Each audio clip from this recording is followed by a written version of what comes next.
kenapa saya susah nikah gitu ya. Ini saya pribadi sudah riset, ketemu sama para jomblo sudah banyak lah. Bahkan saya berusaha membasmi jomblo-jomblo yang ada di dunia ini. Karena Al-Fakir saya duduk sama para jomblo sudah sering ya. Sehingga dari riset yang sudah ada dua faktor utama kenapa jomblo masih ada di dunia ini. Ya. Ini dua riset ya. Sebetulnya jodohnya sudah ada. Jangan bilang nggak ada, sudah ada. Cuma dua faktor ini menjadi sebab kenapa jomblo masih ada di dunia ini. Padahal sudah waktunya menikah. Tadi usia 33, 89 ya lahirnya. Ya, sama saya 89 juga. Tapi kita beda status. Saya sudah punya anak 4. Bukan istri 4, bukan. Kalau istri 4 mah ngobrol sama Haji Ihsan nanti. Ya. Ada dua penyebab kenapa jomblo ini atau jomblowati itu lama menikah. Satu, karena banyak pilih-pilih, itu penyebabnya. Sudah ada calon diberikan, oh nggak cocok nggak ini. Kalau bahasa kerennya itu standarnya terlalu tinggi, tapi orangnya nggak pernah lihat kaca ke wajahnya sendiri gitu. Contoh, saya ingin beli HP harganya 5 juta, saya punya uangnya 1 juta, ya orang yang jual HP 5 juta nggak bakal memberikan. Artinya bah, kalau kita pengen cepat menikah, jangan banyak pilih-pilih. Nabi sederhana dalam berbicara masalah jodoh. Ya, apa kata Nabi? Fatfar bidadidid taribat yada. Pilih agamanya baik, kamu akan jadi orang yang beruntung. Ini standar dari Nabi. Pilih agamanya baik. Satu, ini Nabi yang memerintahkan. Kedua, dapat doa dari Nabi, taribat yada. Kamu akan jadi orang yang beruntung. Ini saya punya contoh, kebetulan contoh ini saya pribadi yang mengalami. Saya nikah dengan saya punya istri itu, saya nggak pernah lihat mukanya, nggak pernah dengar suaranya. Pertama kali saya ketemu dengan istri saya kapan? Setelah saya ucapkan qabiltu tazwijah wa nikaha bil mahril madkur, itu pertama kali saya lihat istri saya dengar suaranya. Tapi alhamdulillah, saya baru nikah 7 tahun sudah punya anak 4, harusnya 7 anaknya. Karena target setiap tahun punya anak ya. Cuma mungkin karena ada intimidasi akhirnya baru 4 ini. Ala kulli hal ya. Jadi yang pertama kita fokus ya. Jadi jangan banyak pilih-pilih. Kalau bahasa sederhananya saya serahkan kepada Ustadz Ki ulama untuk memilihkan Anda cicing wahi sudah. Ya. Terima beres. Gak usah banyak komen. Ya. Pokoknya saya titipkan agamanya baik. Saya Al-Fakir pertama kali ditawari oleh saya punya nenek tentang foto, saya cukup bilang seperti ini. Jidah atau nenek, selama itu perempuan agamanya baik, orang tuanya agamanya baik, hari ini nikah pun saya siap. Nenek saya bingung loh, kok yakin banget Fal? Karena Nabi tidak mungkin keliru dalam menyampaikan apa yang harus disampaikan Nabi. Kenapa Allah berfirman, la yantiqu anil hawa in huwa illa wahyun yuha. Nabi Muhammad tidak pernah berbicara daripada hawa nafsunya, kepentingan pribadi seperti kita manusia pada umumnya. Tidak, in huwa illa wahyun yuha, kecuali itu semuanya wahyu dari Allah. Sehingga saya begitu yakin. Alhamdulillah Pak Bu. Ini kalau istri saya bukan yang sekarang ini ya. Bayangkan saya ini punya majelis setiap malam. Ya.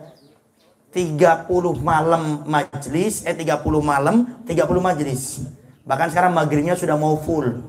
Sekarang kajian duhanya sudah ada, sorenya sudah ada. Kalau subuh kita setiap hari pindah-pindah majelis. Ya, punya kegiatan namanya suling subuh keliling setiap hari. Pindah-pindah dari masjid ke masjid, musola ke musola setiap hari. Kalau nggak percaya, wah Habib bohong. Itu manusianya masih hidup yang megang jadwal tuh, Lutfi. Manusia paling tinggi di sini itu. Ya itu. Ya. Coba berdiri, biar kelihatan tingginya seberapa. Berdiri. Nah, itu tinggi sih. Ya. Nanti tanya itu ya. Barangkali Habib bohong. Setiap malam full. Tanya sama beliau. Ya.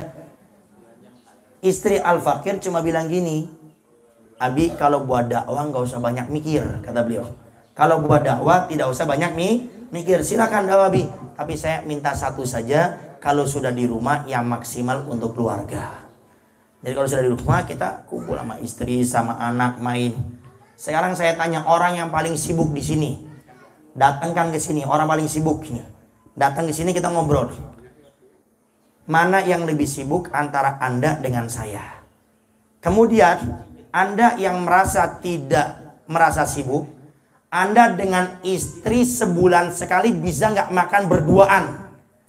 Sebulan sekali makan berduaan dengan istri. Saya sampai hari ini Pak Butawar Sebenikmah, saya bisa makan berduaan sama istri walaupun saya sudah punya anak 4. Saya punya anak pertama 6 tahun. Saya punya anak kedua 5 tahun. Saya punya anak ketiga mau 4 tahun. Saya punya anak keempat mau 2 tahun. Tapi saya al-fakir setiap sebulan sekali bisa makan berduaan dengan istri. Beb, bagaimana resepnya? 4 mata nanti insya Allah ya. Jadi kembali lagi ke yang jomblo tadi ya. Jadi jangan banyak pilih. Serahkan sama kiai urusan untuk masalah jodoh. Pesankan yang agamanya baik. Yang kedua, riset ini ya. Saya bicara nggak pakai dalil-dalil, ini riset. Nanti tinggal disesuaikan dengan dalilnya pun ketemu. Yang kedua itu apa? Karena kita ini ya, nah, apa yang pertama tadi tidak banyak pilih. Kemudian yang kedua itu apa? Jadi lupa nih ya.